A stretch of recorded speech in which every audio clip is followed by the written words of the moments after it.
to the Quiet Warrior Show, where we help top leaders find their pathway to incredible success and a lifetime of happiness. Here is your host, Tom Dutta, the Quiet Warrior.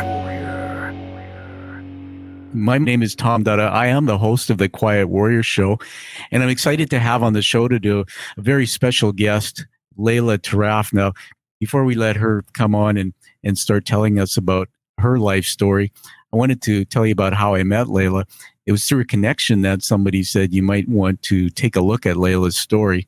And everybody, if you know the narrative of the show, where the hero's journey, that's where people who have done incredible things in their life will come on and tell their story, but the full story, the backstory where we have many learnings.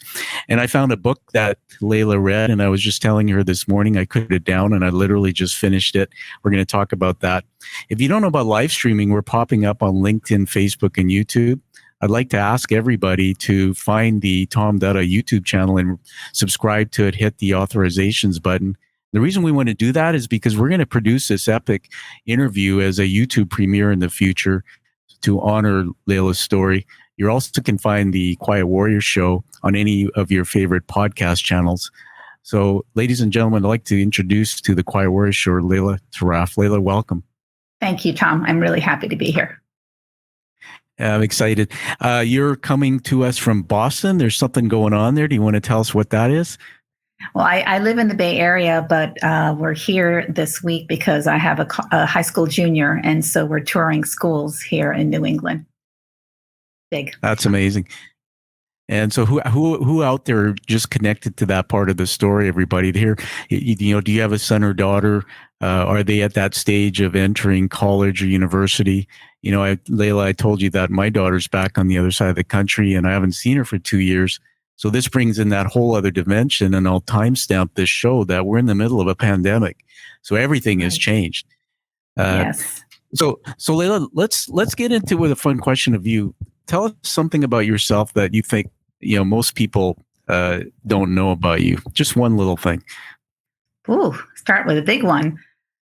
I think if you meet me through my work, I can be, I have a lot of conviction. I can be really, really direct. And what you may not know about me is I'm actually pretty lighthearted and I like to kid around and I'm very playful. But if you only know me in business, you might think that I'm more serious than I really am. All right. I love it. And I wrote down here somewhere when I was doing my show notes, the velvet hammer. So of course everybody will know what that means in a moment. Well, I'm going to tell the audience about you. I want them to know the depth behind you before we get into the story. Everyone, Laila is a senior human resource executive with over 25 years of professional experience. And she has an MBA from Haas School of Business at the University of California at Berkeley. And she became one of the founding team members of Walmart. And we could do a whole story, I'm sure, on that journey. Today, she's the chief. Walmart.com. There we go. And the chief people officer at AllBirds, which I thought was an interesting brand. It's a sustainable footwear and apparel brand. You're also an advisor to entrepreneurs and investors and a regular lecturer at Berkeley Law School. So when we have on the show people with that kind of background, such as yourself, sometimes the audience who are diverse, we have an international audience, they say, wow, this woman has done everything, you know, and they want to know the story. I'd like to take a different approach and go back to the beginning. You know, you were born, and where did it start that you had an interest in getting into business? And then take us up to the point of when you got married. Sure. So my parents are both Lebanese. We lived in Beirut until I was 7. My father was in the casino business, so we moved to Las Vegas in the early 70s when I was just a child. And, you know, neither one of my parents went to university. And we were first generation immigrants. And I was a pretty good student. And I really thought I wanted to be a pediatrician. I really loved helping people. And I remember somebody said when I was 17, oh, you want to be a doctor? That's like 10 years. And, to a 17-year-old, that's more than half your life. So I scrapped that idea, and there was nobody around to tell me, no, actually, it gets broken up. And so I went to university, and I ended up majoring in a major called computer information systems. And this is just when computers were taking off. And when I graduated, then I went back to business school. I kind of fell into recruiting. And because of my undergrad in computer information systems, I recruited a lot of engineers because I could speak their language. And that eventually landed me at Walmart.com after business school. And after the first year of taking the company from 7 employees to 250, my CEO at the time, her name was Jean Jackson, she said, look, why don't you just take the HR job? You're doing it anyway. And to be honest, my first thought was, no, thank you. I really didn't see myself as an HR person. I didn't, at the time, this was 1999, 2000. I didn't think that HR was sort of the core of the business. And thank goodness I did it, because it has ended up being a very good career for me. I got married right after I left, right when I was at Walmart, and as I was going to Peet's, and was starting my career as an HR executive right in the early 2000s. Well, thank you. I mean, I made a note here. So for everybody who's listening to the podcast in the future, you won't see me madly making notes. I'm looking down. I'm not ignoring you, Laila. Oh, it's okay. I'm going back to the story that you were telling us. You said you're from Lebanon. I know we could have had a lot of other discussions about your parents and the history growing up, but I want to leave that because a lot of that comes out in the book. As I said, everybody, the book is called why don't you tell us the title of the book, because I'm just finding it. The title of the book is Strong Like Water: How I Found the Courage to Lead with Love in Business and in Life. Fantastic. Strong like water. And I was looking at another note I wrote when you were talking offline with me about be like water, which is the hidden meaning behind that, which we'll get into. But I found it really interesting what you said about not a people person or HR person. And then everybody, you got to get this book and read it from cover to cover, give it a high rating, because there is an incredible story about resilience and what I call transformational leadership that comes out of it. So there you are, and you're married, and I think the gentleman's named Daniel, and something incredible happens December 4th, 2007. Take us into that story. So I was just completing my first year as the chief people officer at Peet's Coffee. It was my first real executive role. I had a 3-year-old daughter, and my husband, Daniel, at the time, we had been married almost 7 years, died of an accidental overdose. It happened very, very fast. Obviously, it was very tragic. In October of that year, he said, gosh, I don't think this is working for me, out of the blue. And less than 2 months later, he was gone. So that was really the first big loss, big tragedy I had in my career, in my life. And it stopped me in my tracks. Up until that point, nothing had taken me off my singular focus. And that was one that it just took me to my knees.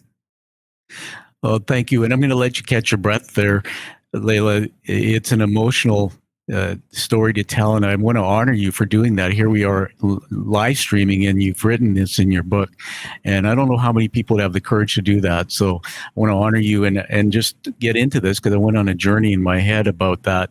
I read in the book your beautiful daughter, who now apparently is looking for a place to go to college, Nadia, and thinking of a child.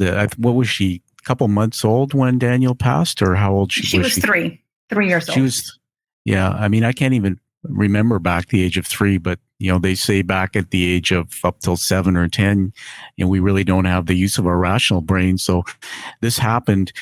Tell us about that moment. I mean, you went through this. I read the book, and I'm not going to steal all the thunder of it, but you didn't know the reason for Daniel's death. Just take us into a little bit of that story and what happened with your daughter Nadia. How did you handle that? Well, I didn't say anything the first couple days. I still was in shock myself because it happened so suddenly, and I didn't say anything. And then there was one day where she was chatting, and I was feeling so guilty. I felt like I was harboring this secret, and I couldn't hold it back anymore. And so I was feeding her dinner. And I told her I had already reached out to a therapist I'd worked with in the past, and he said, "Keep it very concrete. 3-year-olds don't understand sort of abstract notions of death." And I just told her that her daddy fell and he hurt himself, and when your body stops working, that's what's called dead. And she got it right away. She kept on repeating it over and over, as you know, in the book I write that.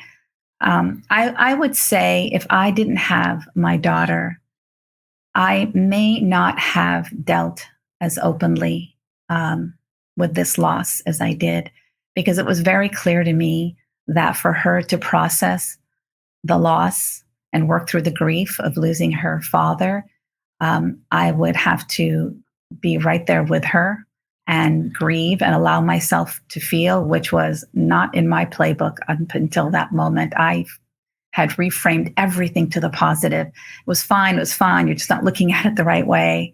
And this just was not something I could intellectualize or hide from, even if I wanted to, because I had to show up for her every day.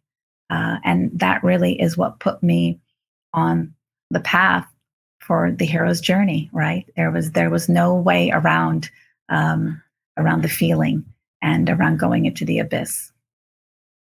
Yeah, thank you for mentioning the hero's journey, which is the narrative behind today's show. And she's a very special girl. I mean, reading the book and just learning about Natty and how she processed this right up until the very end. And I'll leave that till later in the story about something magical that happened that Laila, I actually relived a part of my life through that. But this whole thing about, the death of your husband, and I'm so sorry for that loss. We can't even imagine the pain that you still endure as you navigate life. You didn't know about the accidental overdose till later. How much later was that? Later. I'd say 4 months later. Mm-hmm. Yeah. And how did that feel, not knowing about the true cause of his death? What emotions did you go through? I think so. A year into our marriage, Daniel had a terrible bicycle accident where he broke his back. And at the time, he was put on really, really strong pain meds. And this was in 2002. So pretty early, we didn't really know how powerful those drugs were and how addictive they could be. And I think in the back of my head, I suspected, but I never really allowed myself to go there. Again, I wasn't going to go there. My coping mechanism was distraction, keep moving. And it really wasn't until I saw just in black and white ink right in front of me that was the cause, that I really allowed myself to go back and just connect the dots along the way of what had happened. And I think I realized that ever since that bicycle accident, he probably really never did stop doing something, and which is why it happened so quickly in the end. It really wasn't that quickly. I just saw it as very quickly because I didn't really know all along the way. Yeah. Well, thank you, Laila. And again, what an incredible part of the story to share with us. Everybody, I think I want to get into a little bit of where my head's going. It goes on a journey, Nadia, each time you say something. And I have read the book, so I know a lot more about the story. So if you'll just allow me to jump all over, there is a thread here that is so powerful in the book, and it's about the impact that our earlier life as children have, particularly in how we're raised or our belief systems of our parents, how that transforms, or should I say shows up in our business career. I do coaching, and I'm an executive. And it took me a long time in my life to realize that the business, family, and my personal self are all connected. And if you don't have them all aligned, things don't work. About your vulnerability, a tough kind of hammer. And through the tragedy, the first loss in your life, you started discovering some things about yourself. And I know you made some connection to your daughter even being a mentor to you. But take us into that part of the story, how you were seen at work, which I'm going to use the word incongruent to who you discovered you really were later in your life. Well, I didn't really realize at first that I was so ill-equipped to feel anything outside of sort of positive emotions. I'd sort of spent my life really staying above messy feelings as a coping mechanism to deal with life. And of course, it's based on my early childhood. And when I saw my daughter really calling out for her father and needing to be comforted, I noticed that I was crawling in my skin because I didn't know how to do it. And in some way, I couldn't wait to get back to work so I could just kind of turn off that part of myself, turn off my heart, and just be at work and because I knew how to do that. And so the wall between my sort of intellectual, cerebral self and my heart started to come down. And that was what really started to have me self-reflect and recognize that I was as disintegrated and incongruent as you were saying, and that I'm really just one person, and I needed to bring those things together. And in a way, I really marveled at Nadia because she was sad. If she was having a bad day, if she was having a moment, it would just come all out and then it'd be gone. She processed it and it was gone. And I was like, whoa, wait a minute here. Because I was so afraid. I was so terrified of allowing myself to feel anything, any sort of pain at all. I would contort myself into a pretzel so that I wouldn't have to feel it. And of course, and so many spiritual people say this, but it is the resistance to the thing that causes the suffering than the thing we are resisting itself. But I didn't know that. I didn't know that for like 40 years. And slowly I began to lean into the resistance, to stay with the discomfort. It was like a hand on a flame. Whoop, gone. I mean, before I even knew that I was having an emotion, I was gone.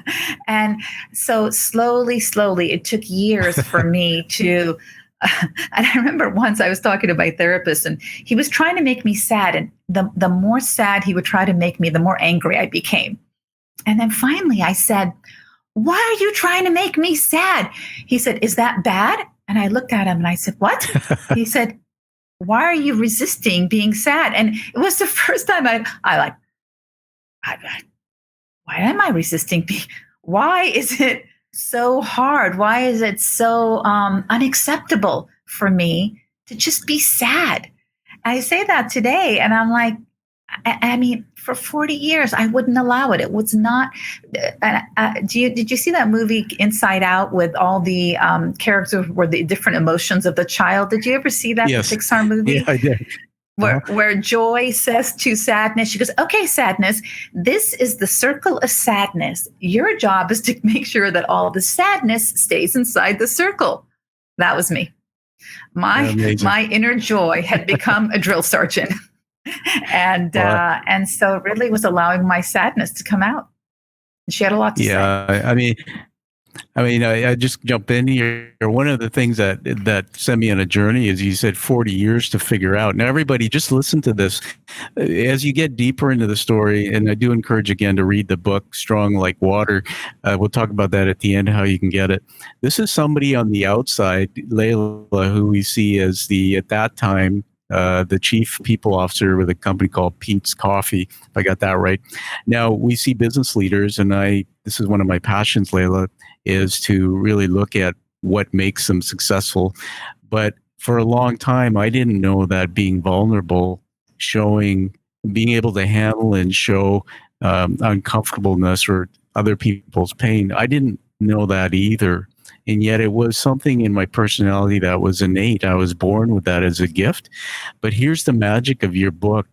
it reminded me that, my father was a military commanding officer, and he was a very much a personality like yours, very much get things done, be tough. And in an early age, uh, many children don't realize that our thoughts and emotions are wired into our neural nets, and that is what goes on unconsciously below the surface. I know I see you're nodding there. I just want to go on and read a couple things I wrote from the book here. I love this on page 137. Somebody was talking to you about developing the body of a coach, and I wrote the notes: develop compassion. The ability to be with someone else's suffering is called compassion. Mm-hmm. The other person's ability to open up to you and experience their pain in your presence is tied directly to whether or not they can feel your compassion. That is such a teaching moment, everybody, for the show. Now, I want to dive in here and take a risk. I'm married to my amazing wife, Anna, 25 years. I swear to you, in reading your book, that your personality is much similar to hers. She went into business, she climbed the ladder, became a manager, but she was tough and she didn't show emotion. Everything was perfect. Her was always great. And yet I was the one who came from a, traumatic childhood and had all these problems. And in our marriage, which today we're very deeply married, but I could have been in the story Daniel in some way that her and I would have, where she would say, well, you're just messed, to deflect her book from therapist. And this one jumped out at me as another part of my story of my own life. It says, where is it here? Something about making the same mistake twice, so that you could use, another man's problems to not deal with your own shit. Something like that I read in the book. I know you'll correct me if I misstated that, but it really hit home because I went, that's exactly the story, part of the story of my life. In that we find that it's easier to look at somebody else's faults. And it reminded me that rather than looking at somebody else's faults, sometimes I need to do the work for myself, look at myself, my own strengths.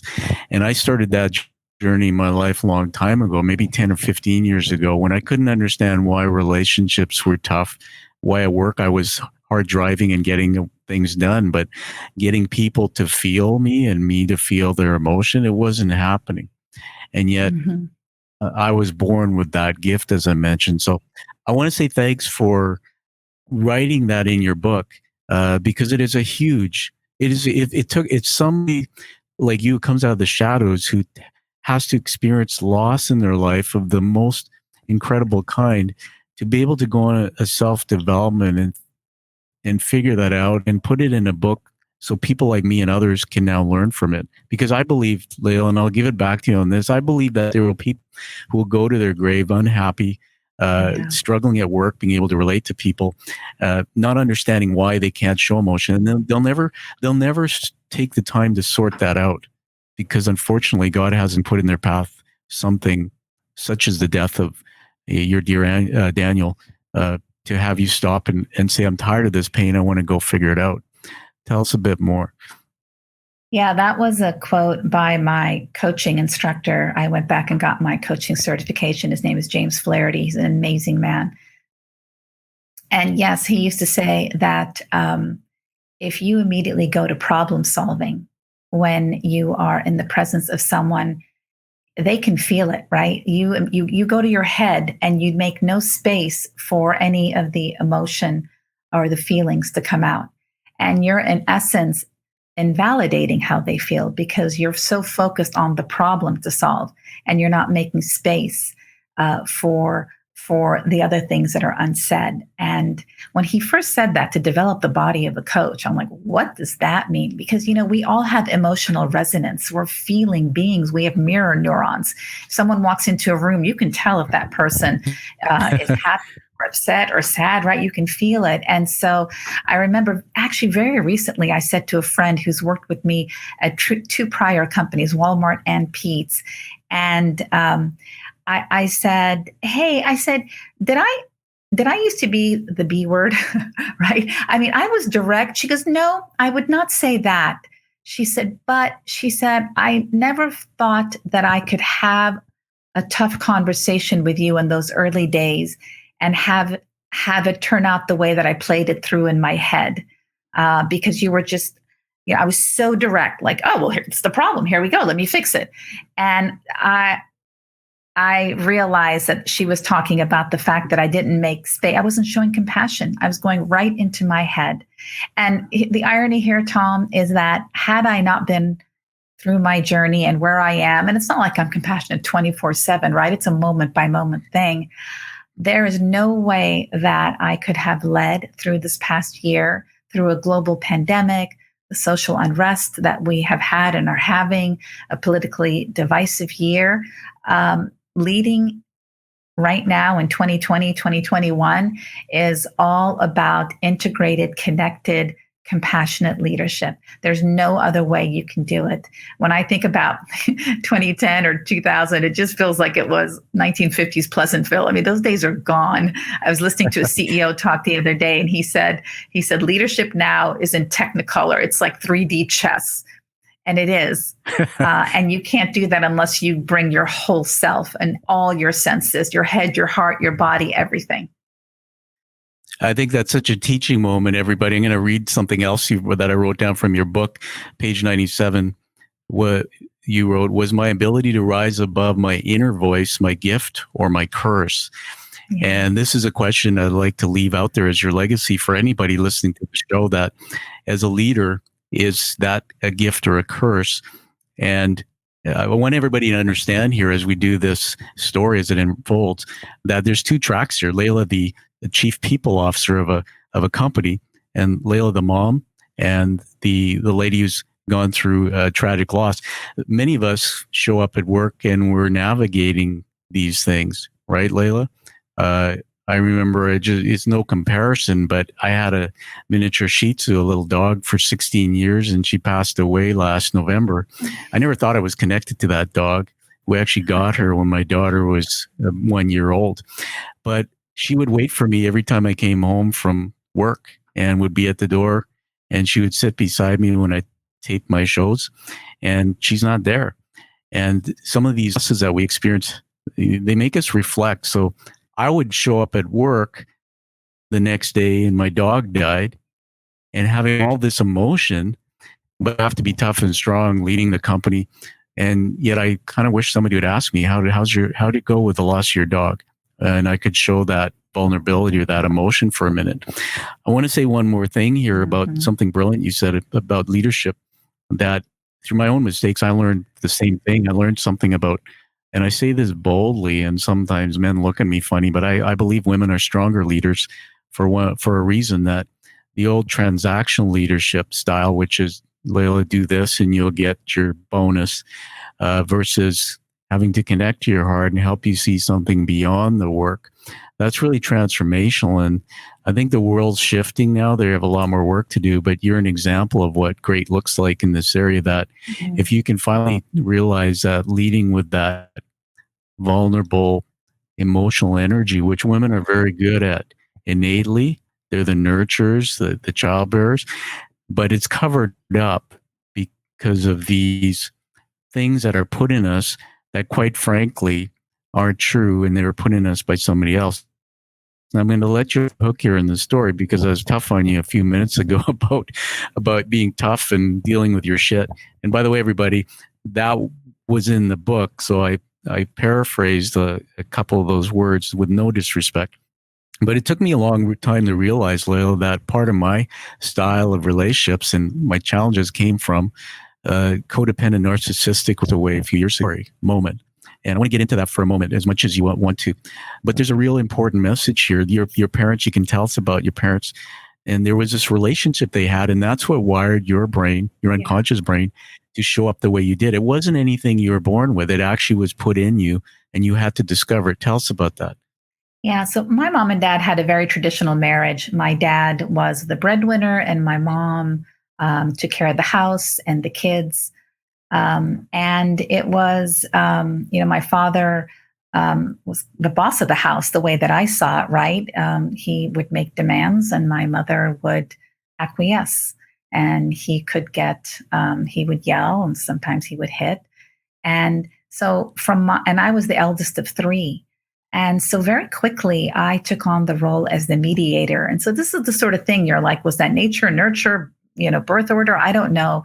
But I figured out pretty quickly who I had to be to get both of their attention, which was different because they were, when your mom and dad are warring and they're not on the same page, I had to figure out how to ingratiate myself to both sides and show up slightly differently to both. And so to be close to my father, I felt I needed to act like him and be strong and powerful and capable and not show any weakness. And I would try to nurture my mom and be supportive of her. But in the early days, I saw two people, and given those choices of what I saw, like who did I want to be more like, I wanted to be powerful. Of course, now I know that that's really not true power, that what my father was showing, but I didn't know that, right? And so I decided pretty quickly I was going to adopt the version of power that I saw in my father. And it served me well moving into the business world, right? Because business has been, it's a patriarchal structure, which is why I think that many women are more direct and tough at work, but that is changing. And I really think that for Gen X, and I'm sort of an old Gen X, the Gen X generation, I think, is really our opportunities to bridge the baby boomers with the millennials. The millennials are, they're beautiful. You cannot manage them that way. They're idealistic and they talk openly about how they feel and if they're anxious. And that old school sort of command and control leadership just does not work anymore. And so I feel grateful to be leading at this moment in time and to have learned the lesson that you can be direct and capable, and that's great, but you also need to bring your heart, because it's all about winning hearts and minds. You said something about men and the old command and control, and I'm going to go right there because I am I'm a guy who was raised by a father, obviously, but a military commanding officer, command and control style. And I'm going to say that men for too long have got it easy. They haven't been let off the hook for that style. And as you said, the millennials, the next generations, even my people like my daughter, they want mentors and coaches. And everybody, here we are with Laila, the chief people officer of a large company, telling us that is the way to the future of leadership. And she's absolutely right. And I'm going to confirm that as a man, that the command and control style of leadership does not work. And I know this because in my story, in my early years, became a CEO at the age of 31. I failed in developing relationships with people, and I had to have a coach break my habits, which led back to some wiring that was in me from my childhood. Now, Laila, we mentioned about narcissistic codependent. There's something in that. We don't have a lot of time to get into all the complexities of it, but emulating part of the relationship of your parents. From what I read in your book, you discovered something incredible, that it actually gave you a path to choose your next partner in life. And so you were acting out this role again in your life that you saw between your parents. Tell me a bit about that. Yeah, so my parents had a codependent relationship, and as you know, if you repeat the cycle that you know. And even though I had gone to therapy, I had tried to figure out my stuff, it didn't prevent me from falling into a similar relationship, right? So I think subconsciously I chose Daniel because I could tell that I would be able to help him, fix him, rescue him, right? Because that's the role that I saw my mother play in my relationship with my mom and dad. And so there was something inside of me, completely subconscious, that recognized that, I think, when I met Daniel, and picked him so that I could stay emotionally safely hidden. Because again, at the time, I hadn't figured out yet to really allow myself to feel, and choosing a partner where I would have to be the person to help them and rescue them was a very valid and great reason to keep myself hidden. And that's what happened, right? I chose him. And then I resented the fact that I was in that relationship, even though I had chosen it myself. And that's how we get stuck. Yeah. And that's what I had to work out of. Yeah. Listen, thank you. And tragically, it worked itself out, and maybe not the way we would always want. But another teaching moment here, and then I want to move on to the last chapter of the story. I'm so honored and so proud of you and your story. I mean, I love you for what you're saying here, that you're teaching us, and this is hard for people to talk about themselves, but we love our parents, and I'll say you love your mom and dad. I say about my own dad that the demons of my dad were the gifts that I used. They were like superpowers, and when I finally discovered them, I want to read something here from the book. I kind of smiled. It's one of the treasures you gave me. So my mom, by the way, when she met my dad in the Fiji Islands, my parents are Fijian. My mom used to refer to my dad, because he was a choir boy, didn't drink, didn't smoke. He was a Mormon, as her little Elvis. And I have pictures of my dad, and he looks like that. And in your book, I read about your father, and your mom used to kind of, somehow it was referred to you. It took me on a journey. I just wanted to put that out there, and thank you. So Sadly, I mean, it's one of those other list of 8 things in your book that I said, that's my story. Sadly, your father became ill, and eventually he passed away. I want you to just take us to the moment of the funeral. You talk about this in the book, and there was a discovery you had about your past memories of your father. I think you wrote about it, about how you saw him, but somebody named Bobby Stamper, who used to work with your dad at the Sands, said something to you, which you went, huh? Tell us about that. Yeah. So about 15 months after my husband passed, my dad had a stroke and died. And so here was, again, another loss in a very short period of time. Again, I think the universe gives you opportunities to heal and to grow. And here was one. So I had, organized and my father's service, and I was sitting at the back of the church, and my father was, when he passed, he was a pit boss at the MGM. But in the early days, when we first moved to Vegas, he was a croupier, a craps dealer at the Sands Hotel. And his funeral, these men were standing out there. It looked like a scene out of like Goodfellas or Casino or something. Really good looking older men, double-breasted jackets. And one of them came and started speaking to me, and he was telling me all these stories about my father. I'm like, who is he talking about?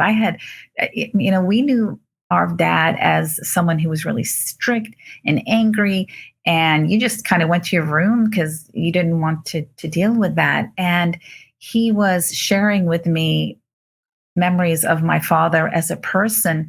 And then he just said how proud he was. He goes, "You must be Laila. You live in San Francisco. Your dad never stopped talking about you. He was so proud of you." I was like, what? My father never said anything to me ever about any accomplishments. And I just think he was old school, right? And here he was boasting about me and telling his friends how proud he was of me.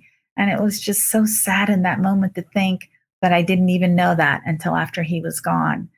And it also made me realize that I was insistent to see things the way I wanted to see them. And I probably could have softened and seen that he really did love me and was proud of me. He just couldn't show it. He just couldn't show it in the way that, verbally, that I wanted to see it. It was nice to hear. I asked you what the name of your father was. George Tarraf. What was your George? Okay. Well, we're going to honor George. And my dad's name was Ashok, Ashok, which is an Indian name. My parents were from Fiji, grandparents from India. But I want to tell you, I wrote this down here, page 108 in the book. Core memories of your dad was big fights, one after another. And that's all you really remembered of your parents having arguments and fights. And then this whole other story came out. I want to just tell you that it got my heart, because when my dad passed away, my 2 brothers chickened out, didn't want to do the eulogy. And I had to do the eulogy. I was estranged from my dad for some 10 years. I took the brunt of his abuse and physically, mentally in the family. And 3 months before he passed, I had coffee with him, finally reconnected. And I felt somewhat shameful because I kept my daughter's relationship away from him for 10 years, which is another thread going to your sister, part of your story. Dad, I asked him about he was raised in a way that put him in a situation where he couldn't show emotion. So I grew up, my brain believed that my dad didn't love me. He didn't care about what I did. And to be like him, I had to be tough and strong. And that is exactly the story you told in your book. And I want to say this to honor you, Laila, that there's millions of people out there who will read your book, and it changes one life at a time. This is a home run story you've written and put it out there. The last thing I want to say about that is after the eulogy, we were in this lineup, my brothers and I. And remember, my mom or you didn't know this, my mother wasn't at the funeral. She was very ill. My parents were divorced when I was 12 or 13. So my dad's gone. And there's 3 boys who we never had a relationship because of what happened in our family. We just people started coming up to us, a lineup of 100 people saying, and they looked at me and they would say, your father talked about you all the time. He was proud of you. And I couldn't believe it. And I was uncomfortable. There's my brothers and they're ignoring him. Well, what about them? I'm going. And it exactly when you said that in the book about your story, my brain had tricked me all my life thinking my dad didn't love me. And that brought itself into my work and my relationships. And I went on my own personal journey years ago before I read your book where I unraveled all that. I want to get to the last part of the story, which is to honor your mother. Your mom, sadly, through the journey of life, old age, passed away. And there was that moment in your book, page 169. I think the chapter was falling into forgiveness. Your mom's health was failing. You had to get to her. There was some barriers from the past. And then you had a sister and brother. Tell us a little bit about that, how that played out.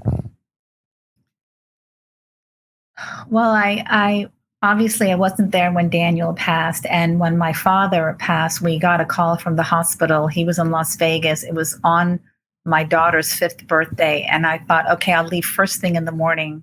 And he died a few hours before I got there. And I really understand why closure is so important. And then when my mother's health was failing, my daughter and I were in this remote area camping, and every day I would ride a bicycle up the hill to the hotel that had a phone so I could call her caregiver to see how she was doing. And I was terrified I would miss it. And I did. And I was finally in a position where I had built enough capacity to be with someone dying. I couldn't have done it a few years earlier. And finally, I just said, okay, I need to go. This is happening. I just know. And I was able to be with her at her deathbed. And my sister, who was estranged from the family, I don't think she'd seen my mom in maybe 8-10 years. I had to work very, very hard to get her to come see my mother. She had so much anger and so much resentment, which I understood. I really did. But in that moment, I kept on saying, she is going to be gone. I didn't say you will regret this. I didn't want to shame her, but I finally said, I will be there with you. Realizing she held a lot of the wounds that I had and maybe just wasn't where I was. And that's what finally flipped her. She said, okay, I'll come. And the same thing with my brother. And so it is the thing sounds silly, but so proud of, to be able to have the emotional wherewithal to get there myself and to bring my brother and my sister to be with her. And in some way, it just felt so poetic to usher the woman out of this life that brought me into this lifetime. So that to me was kind of the perfect ending, and feel so blessed. And, forgiveness is the hardest quality, right? It is the hardest thing to do. And that was the moment that I just let it all go. Oh, thank you. I wrote this down here when your mom away. It's page 178. There was a quote, thank you, God, for getting me here physically, emotionally, and spiritually. And I want to tell you how proud we are. He just told us, they say that, and I've learned this in my own training for mental health, that self-compassion, some people call it self-love. I think you referenced Ross Rose, and I've read that in your book. The whole thing about, can you, if you don't wake up in the morning and love yourself first, isn't it true? You did it. And I want to correct something you said. You got your brother and sister to the funeral. You always had that ability in you. You're a superstar.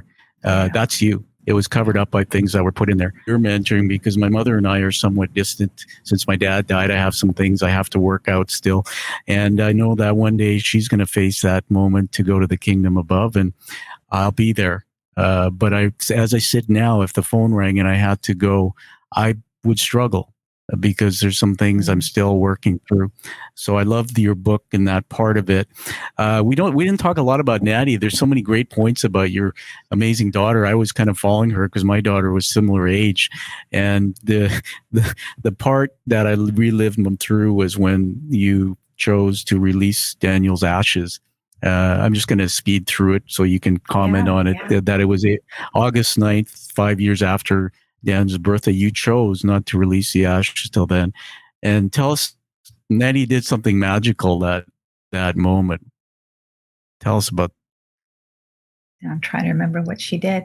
She, when she was releasing the ashes, I remember. She said, well, she was saying goodbye. She was grabbing his ashes. And then we got to the bottom of the urn, and she said, "Mom, can we keep some of Dad with us?" Okay. And so she kept on referring to his ashes as him, and not in a weird way or scary way or creepy way. Just here he was, and she goes, "I think I'd like to keep some of him with me." And so I was with a friend who actually was a Zen Buddhist monk, and he found this beautiful alabaster shell, and he put in 3 beautiful rocks, and some of the ashes were still in there, and we still have them to this day. And she took those ashes with her and kept her father with her. Was that the part you were talking about? Oh, what a beautiful story. I'm looking over my left here. I have a little urn. Yeah. My heart's grown like in the Grinch Who Stole Christmas, that scene where the heart grew 3 times. I'm looking on the left here, and I see this little urn. We still have my little miniature sheets of my dog's bed, and we have her urn in there with the ashes. And but I got to tell you, the reason why that stuck to me, as an author, you're blessing people with this book. It's a very bizarre part of this. It's a very bizarre thing to tell you, but my brothers and I were so dysfunctional when my dad's funeral hit that my younger brother took ashes. We said, "Hold on to ashes, ashes," no pun intended. My dad's name is Ash. And he took them and threw them off a bridge somewhere. To this day, I still don't know where to go to pay last respects to my dad. And when I read your story, releasing him with Natty, the first thing I thought is, this is what it feels. When I read that part of your book, this is what it told me. This is what it feels like to honor. Yeah, this is what it feels like when I read that part in the book, to honor somebody's ashes. And so you've given me that. I'll never have that moment in my life, but you gave me that. So I want to say thank you. Because that's going to be something that forever and ever always remember in your book. Well, this interview's gone on longer than I would normally do, but I want to say something as we go to wrap up here. No, don't apologize. I want to tell you as we wrap up that I did that for a reason, because I believe that this book, and I'll be writing a review, everybody, on Amazon and Goodreads when it's released very soon, and we'll get Laila to tell us about that. This book is one of the top 10 so far that I've read that's touched me in a way that I believe it's a book that everybody needs to read. What is in it, Laila, what you've done, and the hero's journey for me with you started when you lost 3 people in your life. And it was through those moments that you had to go find the truth of your life and come back and teach. And so I honor you with that. As we go to wrap up here, I want to honor you with some leadership words. I write these down as I'm interviewing. They're not scripted. The first one is love. You are love. Number 2 is compassion. You are compassion. 3 is resilience. Man, to be the chief people officer of a company where people depend on you for that emotional side and that strength of people. Wow. And the last one is leadership. You're absolutely what a leader looks like today to lead the world forward. And so why don't I give it to you to tell us about where to get a hold of the book? You can go on my website, LailaTarraf.com, and you can find all the places that you can buy it. I even wrote a book discussion guide if you wanted to have it be a book club book. And the questions really go from how you deal with adversity, building resilience, some questions about leadership. And the reason why I wrote the book was when I started to talk to some of my friends about some of my insights and experiences and memories, more often than not, they'd say, oh, yeah, I do that too. Oh, yeah, I know what you mean. And I thought, while my story, the details of it were personal to me, I think, as you say, we all have the opportunity to go on the hero's journey. So in some way, it's the universal story for all of us. And if it can help one other person find something in it that can help light the way for them, because I remember thinking, where do I go from here? And it was a number of books that helped light the way for me. And if my book could do that, there's nothing like that, right? I'd be honored. Absolutely. Well, you are already honored. When you become an author, you become an authority, and you're an authority on this topic. And man, talk about holding a space for people like me and others to be comfortable sharing their painful stories and also their success. And you've done that in this interview and by writing this book. I have 2 surprises for you quickly. I think one of them you might know about. I'm inducting you into the Quiet Warrior tribe. You're receiving the Quiet Warrior Challenge Coin Award. Now, Yay. If you look behind me, there's a picture of the coin. It looks like a guy like I know. The front of it is the show art. The back of it is the narrative of the hero's journey. This is hand painted and handcrafted in the United States. They're beautiful coins. They originated in World War I, where soldiers carried them to commit to each other. And Laila, by receiving it, you become one of just a handful of people in 12 countries now who carry these as quiet warriors, and you commit to continuing on your purposeful work for making an impact in the world. And I'm really excited. So welcome to the Quiet Warrior Tribe. Thank you. That is so nice. Thank you. Nice. Okay, so this part, I'm just going to ramble as we wrap up here, that we have just launched the Eqw Literary Award, which is a big deal. And each quarter we'll be inducting a book into the Literary Awards program. And so I'll be sending you an email and asking you to apply for that award. We're building a book list around the world of the top 100 literary books that are going to be highly recommended. And this is a award program that's being branded as one that rival. No, this is a big vision, but the Nobel Prize, things like that. And I'm announcing today that after reading your book and interviewing you, you will be invited to apply for the Eqw Literary Award, which will get your work out there around the world in an even greater way. That's my gift to you. That's amazing. Thank you. That's really amazing. Thank you, Tom. Thank you for listening to The Quiet Warrior Show. Create is a motive-based leadership development firm. www.kreat.ca